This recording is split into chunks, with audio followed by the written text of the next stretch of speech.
was determined we weren't going to mention referees or VAR. Yeah, here we are this Monday morning just before 8 o'clock. Let's start with Brentford against Crystal Palace, because Eberechi Eze scoring that stunning free kick. Yeah. Sam Barrett, the referee, blew up saying that Palace's Will Hughes had brought down Nathan Collins in the box. Disallowed that beautiful goal.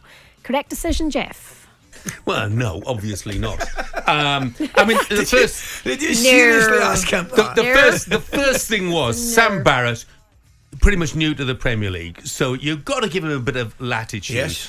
But I'll tell you what, he didn't look Eze at any stage as he prepared to take that free kick. He was just focused on what was going on in the box. He was determined he was going to give a free kick for something that's going on in the box. His basic problem was he just blew too soon.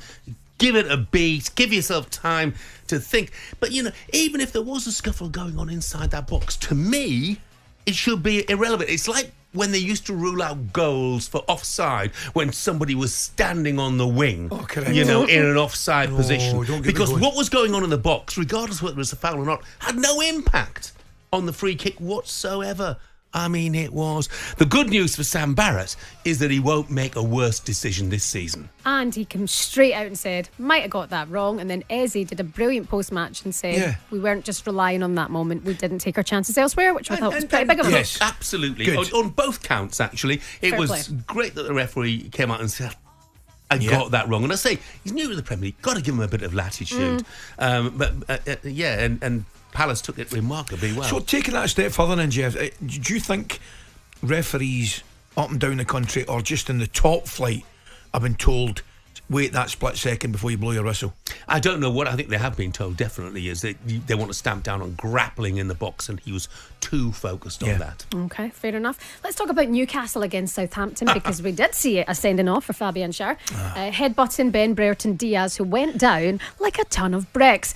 Correct to send him off? Was it all just a bit much? Would you call that a headbutt in Glasgow? Well, Glasgow kiss, Ali. Listen, out of here. I've got to say, here's my I'll take my tuppence worth in it.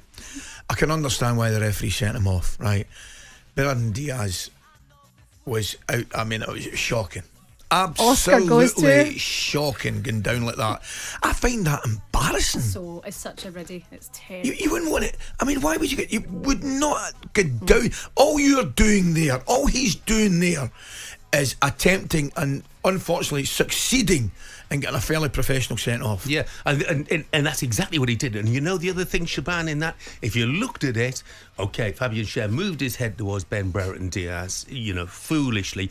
Ben Brereton Diaz moved his head towards Fabian Schar as well. Yeah. If he's going to send one off, he needs to send them both off. He sent off Schar simply because Ben Brereton Diaz, who got a lot of time for as a player, by the way, you know, decided to do his Tom Cruise, fall to the floor, roll down 10 times. You know, crazy. Not a good look. Let's talk about West Ham against Aston Villa. A lot being made about West Ham's penalty. Cash brought down Soucek in the box. Did we agree that was a penalty, Jeff? I didn't think it was. I thought Matty Cash played the ball. But I think it was one of those that was more difficult to be absolutely dogmatic about. I could understand why it was awarded. I could sort of understand why it wasn't overturned.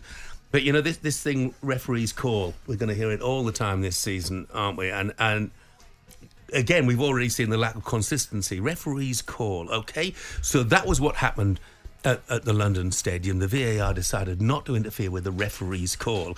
And yet, at Goodison Park, where Everton were awarded a penalty, the VAR decided he would interfere with the referee's call. So already we've got that all sort it is of somebody else making a decision. I mean, somebody else is thinking, basically, if as soon as he calls the referee over, he thinks the referee's made a mistake, right? There's no way he's bringing the referee over unless he thinks, and they'll say, no, we just want him to have another look at it. The only reason you want him to have another look at it is because you think he's made a mistake, right?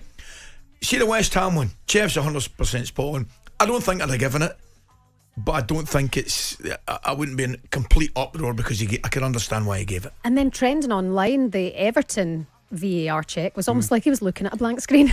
Yeah, but they say he wasn't. They say there was an emergency monitor that he was looking at. But yeah, the problem is It's so darn complicated. Football used to be simple, you know, but now everything is there to complicate it. Can I just say one thing? And I did say it earlier, I'm going to say it again. I thought Anthony Taylor was excellent in Chelsea against Man. I know Chelsea fans will be up in arms about that. Chelsea against Manchester City, just so we're not just totally battering referees. I thought Taylor did a really good job. Do you want to give them a mark out of 10? What, referees? Yeah. Oh, wow. As a unit, it's a bit harsh, isn't it? I mean, you know. Splinters! We can't tar them all with a one brush, surely. Okay, fine then. Fine. Okay.